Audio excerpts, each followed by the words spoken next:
I was 8 years old since when this story has been told, and it took me 30 years to realize how flawed the story is and how there is nothing to be learned from it.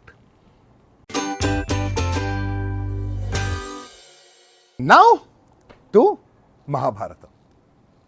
I want this to be a dialogue. I don't want this to be a one-way conversation, although I am prone to getting into that mode once in a while. So if at any point you have a point to make, something to disagree with, your different interpretation, don't hesitate, raise your hand. As good as I am with getting carried away, I'm also very good with stopping and letting the other person speak. Rotary is about service above self. And one of the ways that we can contribute to service in this world, among many other ways, is being a good mentor to a good student. Yes? There is joy in finding a student who is worthy of mentorship and who excels. In a world where we start our prayers with Guru Brahma, Guru Vishnu, Guru Devo Maheshwara, Guru Sakshat Parabrahma, Tasmai Shri Guruve Namaha. In the Guru, in the mentor, we see God, literally. And in a world like that, it is after reaching a certain stage in life, good to want to be a Guru. Not because you are called a God, but because there is a contribution you can make to society as a Guru. So today's story or stories are going to focus upon being a good mentor and learning from the mentors that have seen the growth of one specific student. How many of you know generally the story of Mahabharata, the main story plot line? Yeah? You know all the characters, you generally get where the story goes. Some of you may have read it in much more detail and understand the deep intricacies of it. But even if you don't, the main plot line is clear. Deep down, it is a property dispute. Everything else is around it. There is one patch of land that both the Pandavas and the Kauravas want. They both disagree with who should have it, have a big fight, and spoiler alert, everybody dies. That's the primary story. But in that, our characters so intricately designed, so thoughtfully created that our society as we know it, while we like to call it a Vedic society, we are not as much a Vedic society as we are a Mahabharatic society, if there was a word like that. In the Vedas, Indra, Varuna, Vayu, Agni, these are the gods. Who worships this god anymore? Where is the first temple in Agni, dedicated to Agni in India? I don't know where it is. All the things that we talked about in Veda, while they are supremely good, but as a society, we have moved to a point where if I tell you, stop eating like a Bakasura, you know exactly what I'm talking about. I don't have to explain anything. As strong as Bhima, you know what I'm talking about. So as a society, we have grown to imbibe the values we have learned in Mahabharata. The most important character in that epic, we're going to talk about that person today. The first line in Mahabharata is Narayanam Namaskritya Naram Chaiva Narottamam. Let's break it apart. Narayanam Namaskritya means after having prayed to Narayana, the Lord, basically Krishna, and Chaiva Naram. Nara, who is Narottamam, the best of men. Who is this Nara? Narayana is Krishna. Nara is who? Arjuna. So if you have seen the legendary B.R. Chopra Mahabharat in Hindi, it starts with the invocation, Katha hai Purusharth ki, ye Swarth ki Paramarth ki, Sarathi jiske bane Shri Krishna Bharat Parth ki. Right there it says this is the story of Arjuna, a character so important that our God is known as his driver. That is this story. And Arjuna has had a lot of mentors along the way. Today, we are going to focus on 3 people. We are going to focus on Dronacharya, the Guru. Not necessarily the first Guru, his first Guru was Kripacharya, who taught him the basics of archery. Drona comes after that. Then we'll talk about Indra, who is his father. And he taught him a lot of things. And finally, no Mahabharata story is complete without talking about Shri Krishna, his third and potentially the most important Guru. And while we do that, I don't want you all to just keep the camera focused on Arjuna. Let's have a sideways gaze on the 3 people, Drona, Indra and Krishna, to see what we can learn from them also. Because in Rotary, it is service above self. The self here is Arjuna. If everybody wants to become Arjuna, where are we going to find the Dronacharyas and the Krishnas in this world? So, while my storytelling is going to focus upon Arjuna, I don't want you to lose sight of the fact that this is also the story of the 3 mentors and the way they saw this world. Let's start with the first mentor or first important mentor at least, to Arjuna. Whose name comes to mind? Dronacharya. Now, Dronacharya taught all the Pandavas and all the Kauravas. 105 students he taught, and one day decided that he is going to test how much they have learned. So he brings in a wooden carved bird, puts that atop a branch on a tree, and summons all 105 people with a bow and an arrow. Everybody is standing age-wise descending, and he calls in Yudhishthira first. And he says, what do you see? Yudhishthira says, I see a beautiful tree. It's blossoming with the Kimshuka flowers. Behind, I see a stream of water flowing, and there are swans floating around. I can hear also the bees buzzing around. And before he finishes his entire nature description, Drona stops him and says, don't mind, move. He then calls in Duryodhana. Duryodhana comes in and he asks the same question, what do you observe? And Duryodhana says, I see 100 of us standing on this side, the 5 of them standing here. I stand in front leading my people, and I know I can. Drona says, never mind, move aside. Bhima is called forth. And Bhima is, I don't know what I see, but I smell something really good cooking in the kitchen. Drona says, never mind. And he's starting to get a bit fidgety now, starting to get a bit upset now. He says, I've spent years doing this, and here we are, not getting the one answer I'm looking for. And then up steps Arjuna. And he says, what do you see? Arjuna says, nothing. And all the brothers and cousins start laughing. But Drona is intrigued. He says, what do you mean nothing?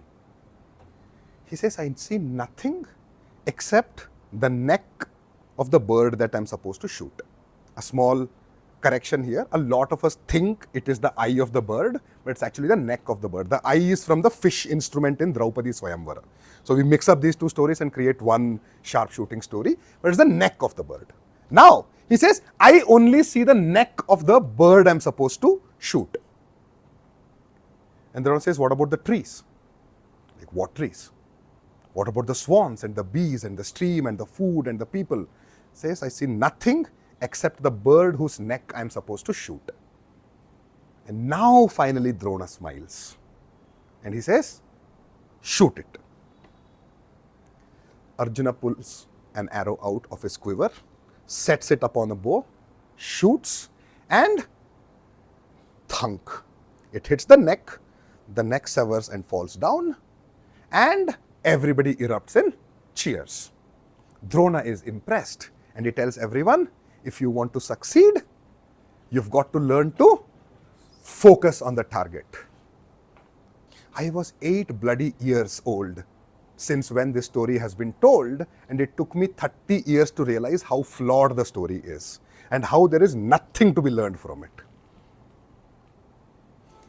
Dronacharya, the great teacher, is basing an archery test upon someone giving the answer he wants to hear and nothing else. He gives no clues about what the test is. And even if Yudhishthira had said something wrong, could he not have still shot it? Is this a test of oration or is it a test of archery?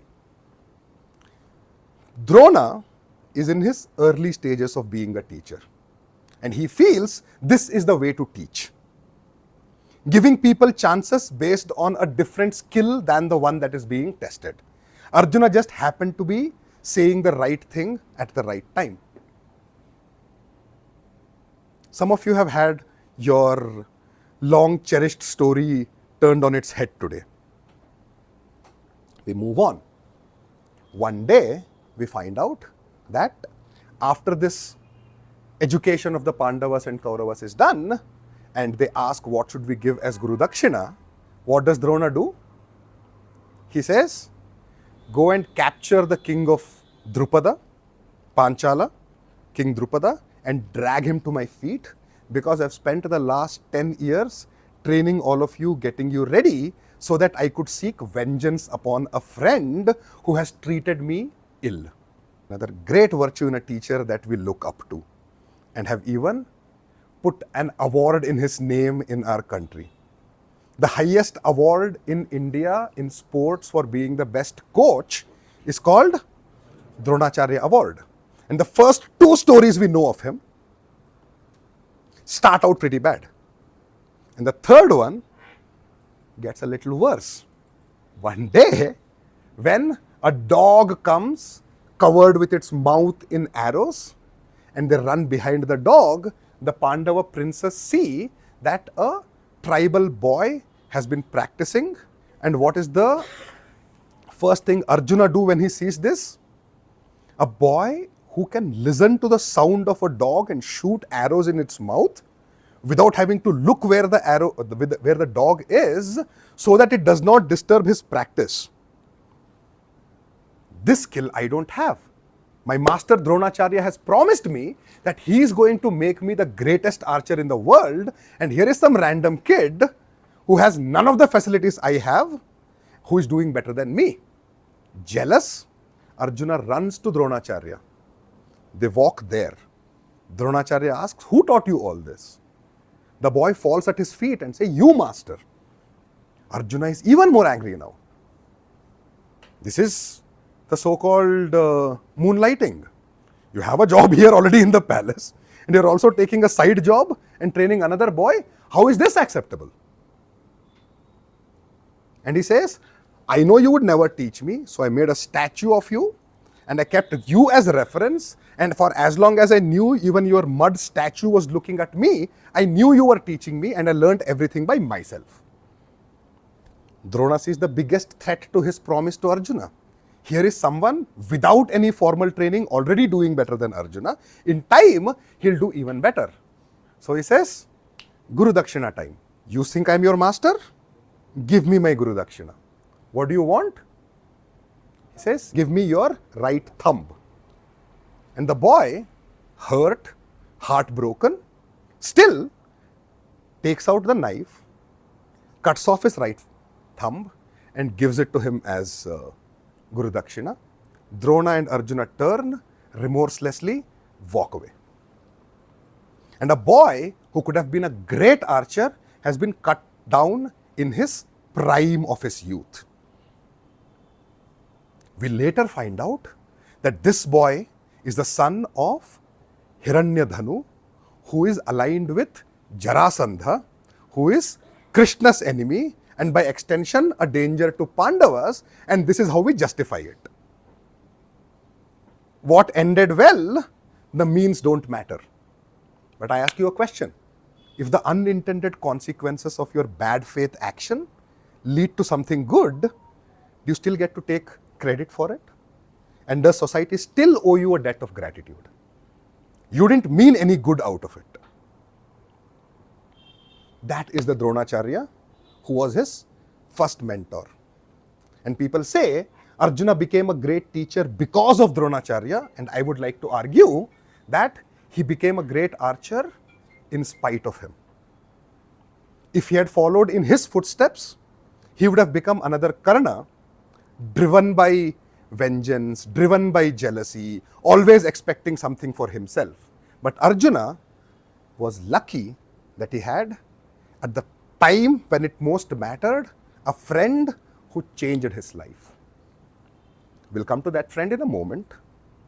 But for all of you who know the story, as this story continues, we find out that Yudhishthira, Dharmaraja, loses all the riches they have gathered, including his brothers and wife, and after much insults and disrespect, finally walk away into exile.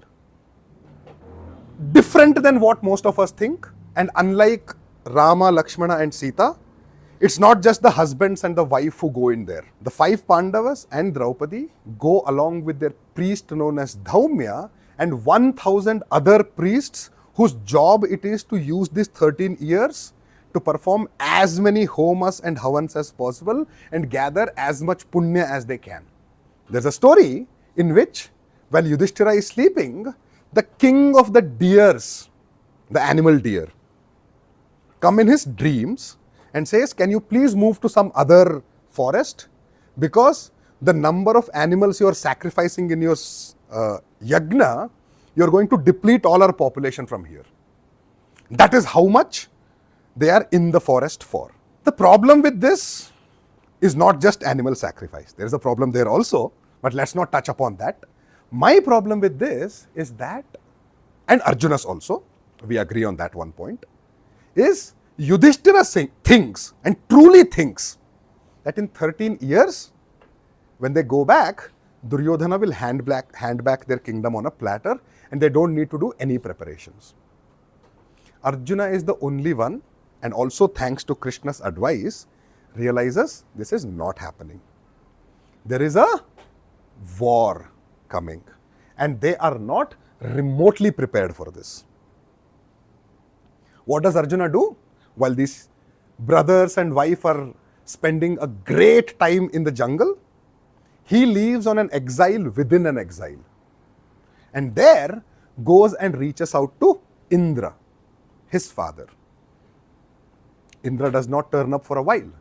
And after some time, he comes dressed or disguised as a Brahmana and tells Arjuna, you've got to pray to Shiva first. Pashupati.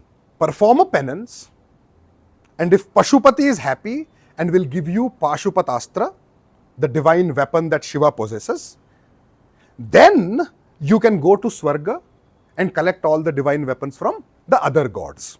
And for the first time in Arjuna's life, he's met a different kind of mentor. He is now no longer dealing with a mentor who will stray from the path of dharma to ensure his student wins. He is no longer working with a master who is going to not look at the mistakes the student is making and rather than correcting it, supports it by making it worse. For the first time in Indra, Arjuna has found a mentor who says, prove you're worthy of my help. And a lot of time, we see when we want to support a big society or something like that, we want to know that the people whom we are giving a lot of money to, we are spending a lot of time with, they are worthy of that help.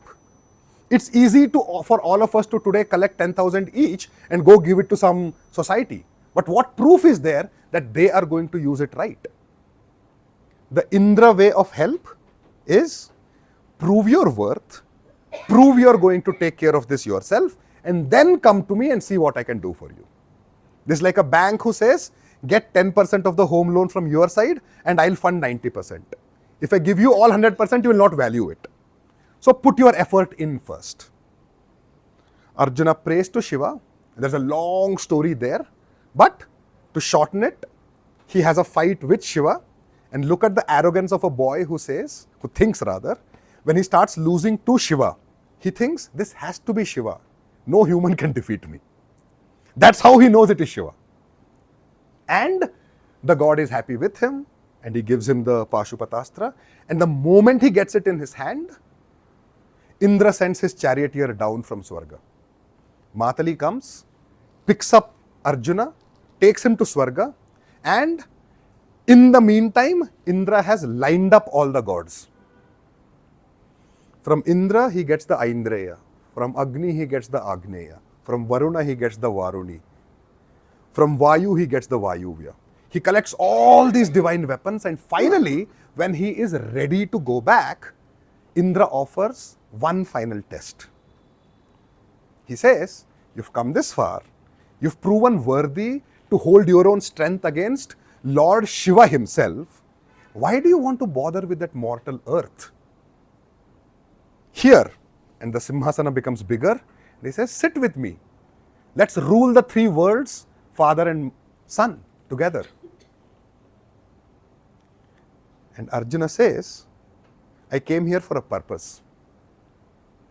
If I don't go back now, my brothers are going to lose in 10 years. I need to go back and prove why I came was not for personal gain, but instead to help the team out. And Indra now realizes that he is truly worthy. He takes one last test, not a test of character, but a test of enough learning. And he says, there are two Daityas, two Asuras that we have not been able to defeat. Can you go and take care of this, please? All the divine weapons that he has collected, he now goes, fights them, single-handedly defeats those two Asuras, comes back having proven that he is fully worthy of every help that Indra has given him. Now, when he comes back to earth, you will see that Indra is watching him from above. Up to this point, he had never once taken interest in the boy. But when he sees that the boy is worthy, the mentor does not let go of him. He's keeping an eye upon him, and when they come to find out that there is another person called Karna who might be able to defeat him because he was born with an armor which is impenetrable. Now, Arjuna has a weapon which is unstoppable, and Karna has an armor which is immovable. What happens when they both collide? There is a chance the Brahmanda, the universe as we know it, might end, because they are both blessed with ultimate power. So Indra, in consultation with Krishna, comes dressed as a Brahmana. Once again, I think that's his thing. So he comes dressed as a Brahmana, and a lot of people think he tricked Karna into giving his Kavacha and Kundala being the earrings. But in the core version of the Vyasa Mahabharata, it is very clear that it's a straight up business negotiated exchange. There is Karna's greatness also in it, in which he says, I am willing to give away my defensive armor in exchange for an offensive weapon which can take Arjuna down. I am willing to sacrifice the chance of almost immortality. I am willing to die if it helps my friend Duryodhana win the war, because I don't have anything that can actually take Arjuna down. So from Indra, he bargains and collects a weapon called Ekagni.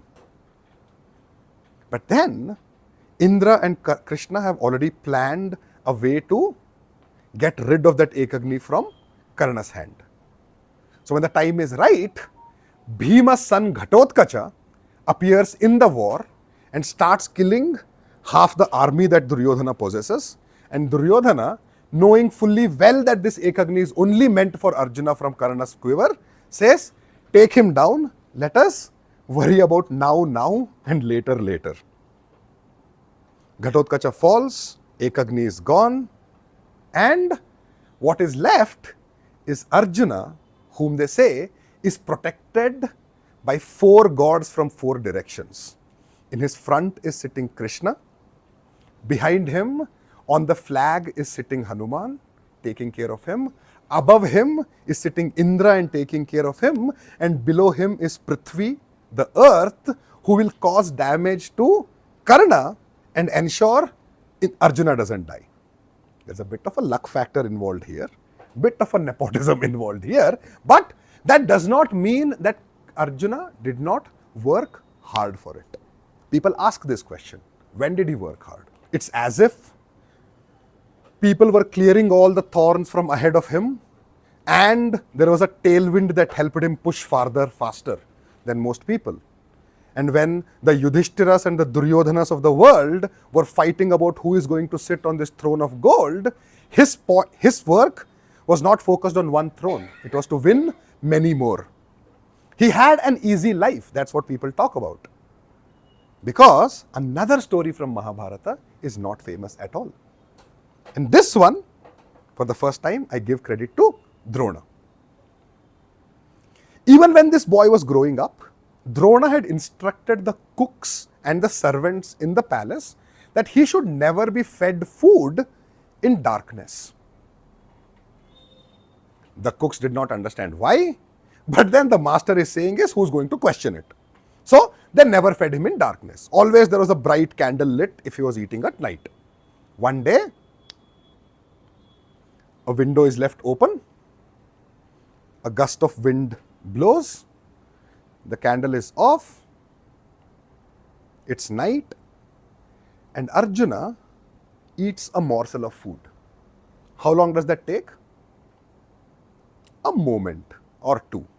And in that one moment, he realizes a profound truth about human nature. He realizes that if you've done something enough times, you don't have to see it to perform it. And this is what Drona was afraid of. Anybody who figures this out immediately goes in the direction of becoming an expert in a forbidden knowledge called as Shabdavedi.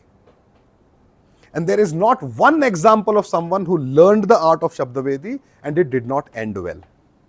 Whether it is Rama's father Dasharatha, Arjuna's own father Pandu, Karna himself, every example we know of, if you can shoot at something without seeing it and just by the sound, you are not going to make a good decision and you will pay the price for it.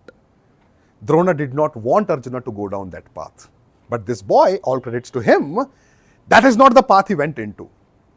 The moment he realized this truth, he says, if I practice all night without even seeing the target while others are sleeping, maybe by sheer virtue of practice, I'll become stronger and better.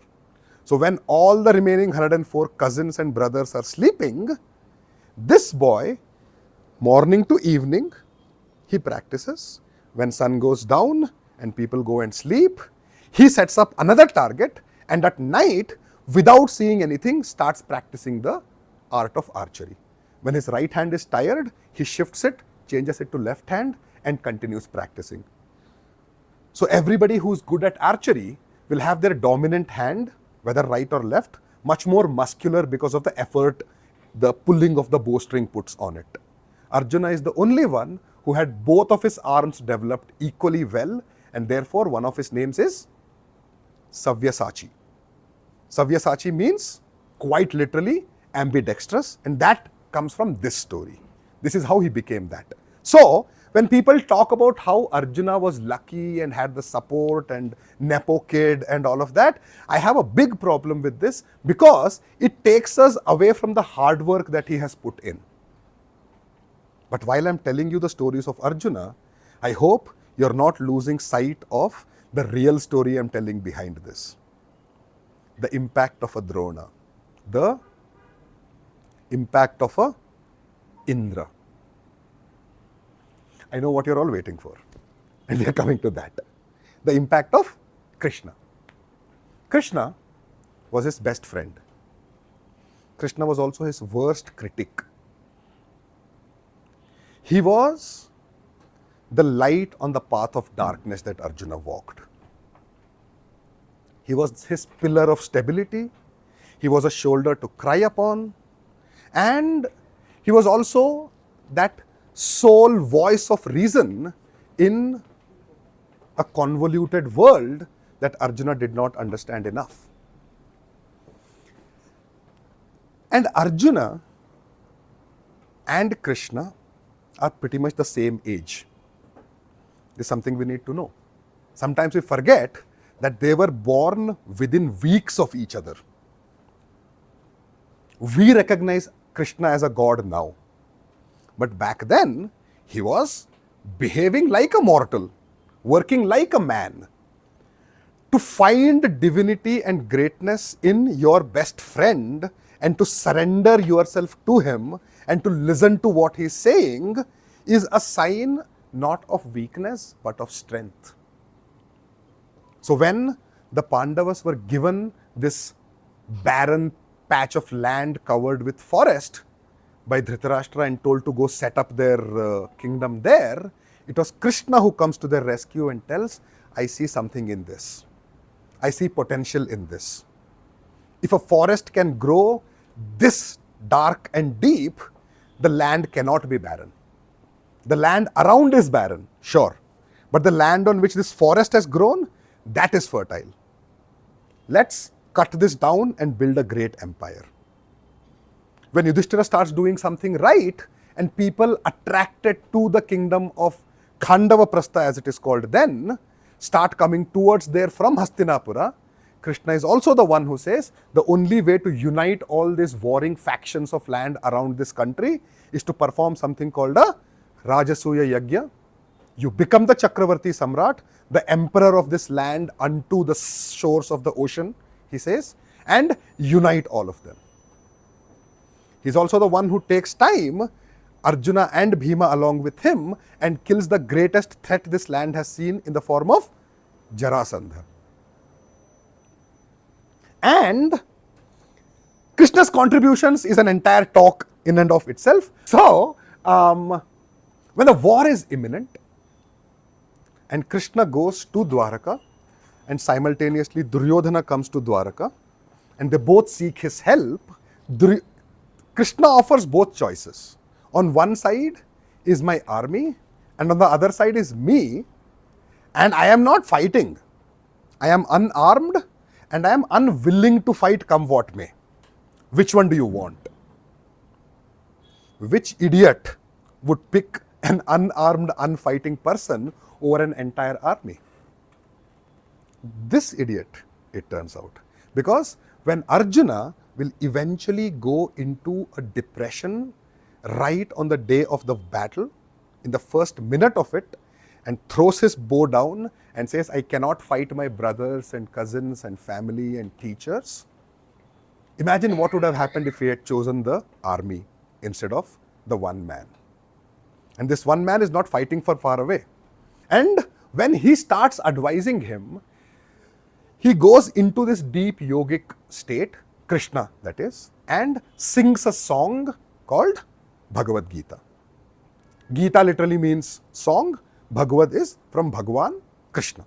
So he sings the song, and yet again Bhagavad Gita is 20 such sessions some other day. But when Arjuna is ready, having been convinced that it is the duty of a Kshatriya to fight, that is the greatest contribution Krishna did, because if Arjuna had not fought, it is unlikely the Pandavas might have won.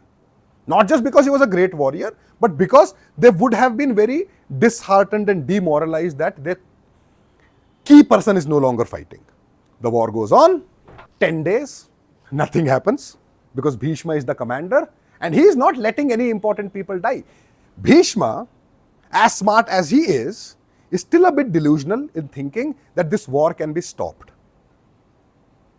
Let the commoners die, let the kingdom survive, and we'll rebuild it back. But when Bhishma falls, all bets are off. Dronacharya now takes up the commandership.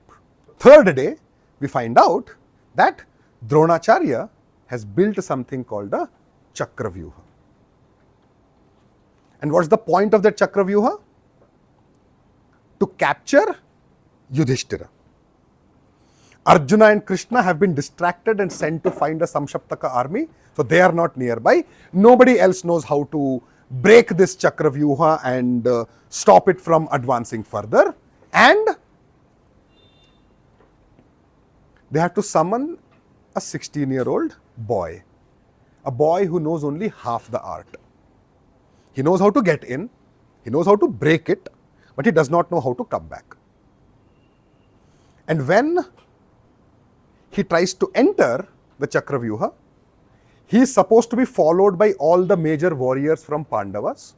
But Jayadratha, who's the husband of the only daughter of Dhritarashtra, called Dushala, stops the Pandavas at the mouth of the Chakravyuha and only lets the boy go. We know what happens. The boy dies. The Mahabharata war is divided into two phases. The day Abhimanyu falls is the day everything changes. What started out as Dharma Yuddha is no longer about Dharma. To the point that Vyasa once comes and says, the very thought of a Dharma Yuddha is meaningless. The point of Dharma is walking. The point of Yuddha is winning. A journey and a destination cannot come together. Dharma is about walking on that path and enjoying the journey of it. And the moment you think about who will win, who will lose, we have lost all sight of the journey at all, and we are no better than animals. And therefore, Yuddha and Dharma are not together. The day Abhimanyu falls, Arjuna makes a vow. And what does he say? If by sundown tomorrow I am not able to kill Jayadratha, I am going to jump in a fire myself and die. And that is what Duryodhana wanted. Since they are not able to kill him, he is protected from all around, remember? There is Krishna, there is Hanuman, there is Indra, there is Prithvi, everybody is protecting him. How can he die? If he kills himself. So all they have to do is for between sunrise and sunset, prevent him from reaching Jayadratha. He is kept in the center of something and they say, Aajao, let's see what you can do. Everybody on the Pandava side is scheming and thinking, what do we do? How many different directions can we attack from? How can we break this? Who is the only one who sees how stupid this vow is? Krishna again. Krishna calls Arjuna to him and says, what is wrong with you? Is this the first person who has died in a war? Your own brother, Bhima's son Ghatotkacha, just died to save your life. I ensured that happened. Why do you think your son is more important than the 20 lakh people who have already died here? When you brought him to the war, what did you expect will happen? That everybody will die and only your son and you will survive? Your son, potentially you also, are meant to die. That is the point of a war. If you win, you get to enjoy the earth. If you die, you go to heaven. And that is the only way the war is.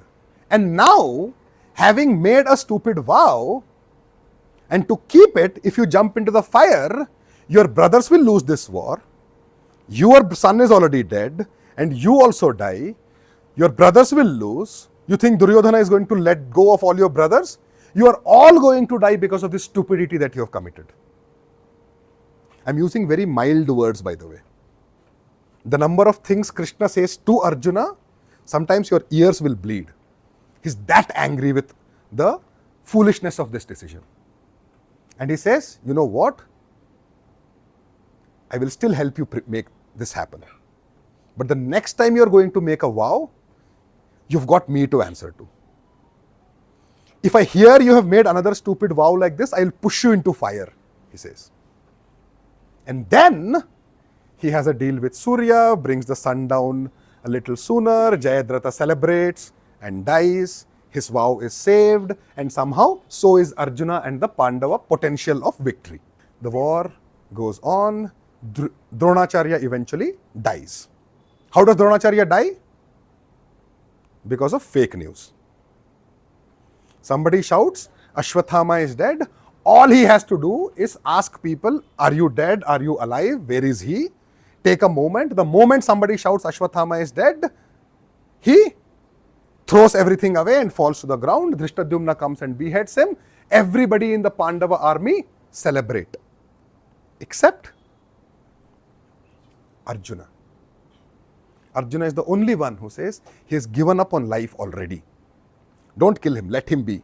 He'll live like a vegetable all his life, but he's still a guru. He's also a guru to Drishtadyumna, by the way, whose literal purpose of birth was to kill him, and Dronacharya took him as a student. I don't know if this is wise, but I wouldn't. If I knew someone was going to kill me, to teach him the skills to kill me, probably not a great idea. Anyway, so Drona falls and Karna becomes the commander now. And when Karna is the commander, he is killing people left and right. There is a shloka in Mahabharata which translated means people regretted coming to the battlefield that day and wished they were, they had an injury so that they could stay in their tents. That is how brutal his attack was. And one day, after 2 or 3 days of this, finally, Yudhishthira comes to Arjuna and says, what use is your divine Gandiva weapon? If you cannot kill somebody who has been weakened every step of the way, we took away his armor, we took away his protection, we made sure he was cursed, we made sure the charioteer that is driving him is insulting him every step of the way and ensuring that he loses his self-confidence. We have done all of this, and Arjuna, you still can't kill him. What use is this weapon? Throw it away. Yudhishthira says, and that, my friends, was the biggest mistake he made. Because when they were burning down the Khandava Vana, Krishna had received from Varuna, the god of water, the Sudarshana Chakra, and Arjuna had got his Gandiva weapon, and he loved it. First of all, nobody else had a weapon that had a name. So already, a weapon that has a name is great. He loved it. They say growing up, he used to sleep next to it. And in his youth, and he's saying all this now to his brother, in my youth, brother, I had made a vow that if anybody insults my Gandiva, I am going to kill that man. Now, we live in a decent society and a sane society where people don't go about insulting people's bows and swords. So, nobody actually fulfilled this. The first and the only person who insulted his weapon is his own brother, the king he is tasked with protecting. And if he fulfills his vow and the king falls, the war is over. You've heard of the term Dharma Sankata? I present to you a classic case. Who's going to solve this? We know he did not kill Yudhishthira. Somehow Yudhishthira survived. How did that happen? Of course, Krishna. Who else? Krishna comes to him and says, listen, first of all, I know you didn't make this vow after I warned you, so we're going to let this go. But, and what Krishna says next, this is all I have called all of you for. All of this was built up for this last 2 minutes. Krishna's advice to Arjuna at that point is that while we are growing up in our youth, we want the world to be a certain way. And we make promises to ourselves. And when we grow up, we realize the world is not fair. The world does not revolve around us. We are not the center of this universe. And what we want to happen does not always happen the way we intended it to. And when that happens, you behave like an adult and accept it. Don't stick to the vows of childhood and destroy your life in the future. The past has very little significance on how your future should be, and therefore, if you have a choice between keeping a stupid vow and making sure that your brother is alive, the dumbest person in this world also would not keep the vow and kill the brother.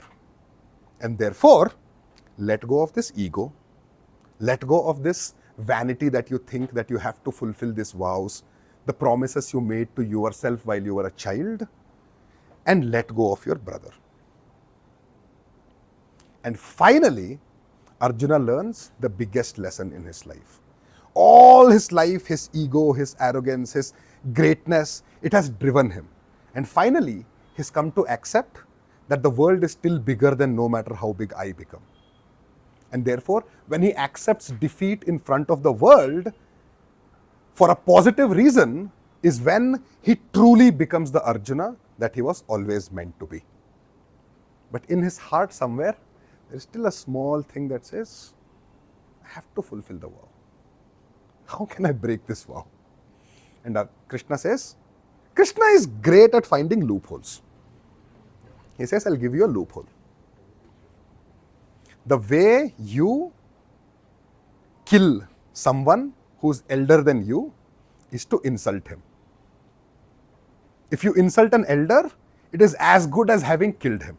So, and now understand what Sanskrit terms mean. We don't have that in English. We have that in Kannada though. In Kannada, we have Nivu and Ninu. There's a difference. Yeah?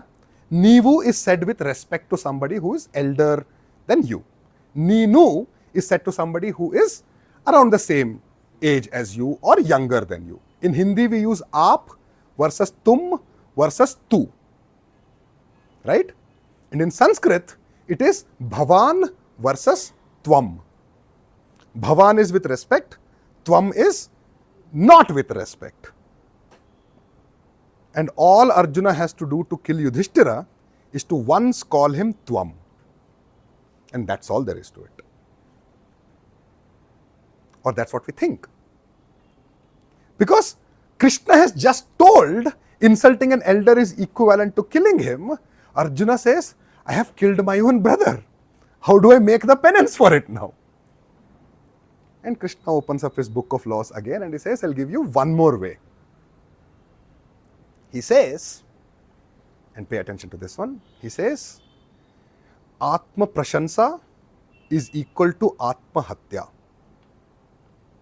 Praising yourself is equivalent to suicide. So spend the next half an hour talking about yourself and how great you are and what amazing things you have done in your life. And the moment you finish it, it is equivalent to you having died. You have now killed your brother also. You have now died also. Can we get on with the war, please? The rest, they say, is itihasa. The war is won. And the kind of depression that Arjuna had gone into on the day of the war, just before it began, an even worse depression Yudhishthira goes into after the war is over. Because now he sees the price the world has paid. He sees that the world is now full of orphans and widows, thanks to his desire to rule this land. And he says this to Krishna, Yudhishthira, says, just so that my wife could wash her hair and we could go and sit on a chair, the world paid too heavy a price. And I don't want to enjoy such a world. I don't dare meet the eyes of women and children who have become widows and orphans because of me and then have the audacity to rule over them. I cannot be the king. I want to run away into a forest and hide somewhere and spend the rest of my life using the water from my eyes rather than the abhisheka that was supposed to be poured on my head. Is Krishna capable of advising Yudhishthira and getting him out of this depression? One would imagine so. Krishna can do it. But you know what Krishna does? He says, go talk to Bhishma. I can't do this. And that is one last lesson for us. When Arjuna refused to fight, Krishna moved heaven and earth to ensure that he is ready to fight again. But when Yudhishthira had to be convinced to rule, ostensibly a simpler task, he said, I can't do it, go talk to Bhishma. And now we've come full circle. As people who have a bit of experience, who have seen a little bit of the world, we have it in ourselves to go out and look for people like Drona and Indra and Krishna for ourselves, or find the courage to be a Drona or an Indra or a Karna for someone else. There is no greater joy than finding an Arjuna for ourselves, someone whom we can guide and make great. One might say Arjuna was very lucky that he got so many great mentors along the way. But I want to believe that the other way around is true also. These three people and many others along the way were also very lucky that they found a mentee like Arjuna. Someone who will absorb everything like a sponge, take what is good, reject what is not, and then create a world that will eventually be ruled in dharma. We have a choice to be somebody like a Drona, but it comes with a few risks. It is possible that your other students might not respect you. It is possible that on that path of obsessive compulsion, you might commit a lot of adharma yourself. And it is also possible that in that obsession, you might overlook the mistake your student is making, and rather than correcting him, you start supporting him in those wrongdoings. I'm not saying there's no place for a Drona in this world, but I'm saying if you were to choose a mentorship style like that, tread carefully, because the path of dharma is very thin and it is very difficult to balance the walk on it. You also have the choice to be an Indra, which is to be supportive when the person needs it, test first, trust later, and once you have ensured that this person is trustworthy, don't abandon him, hover around, see when they may need a help, give them a nudge along the way, give them a push along the way, and see how you can make a difference in their life. But if you are really brave, if you really want to make a difference, try to become a Krishna for somebody. And I don't say this with any sense of arrogance or ego. It is every young Arjuna is looking for a Krishna in his life. Karna became a disaster because he did not have a Krishna in his life. And when he made stupid vows, there was nobody to stop him. Duryodhana got out of hand because his mentors were Shakuni and Dhritarashtra. Bhima, who was worse than Duryodhana when it began in childhood, came back on the right path because he was surrounded by good people. We can not always expect good people to surround us, but we can become the good people who surround everybody else. And if you want to be the Krishna for someone, you've got to make a very hard choice. Because when you have invested so much of your life into the growth of one individual, when another individual like a Yudhishthira comes along, you'll have to say, go talk to Bhishma, because my responsibility is my Arjuna. Thank you.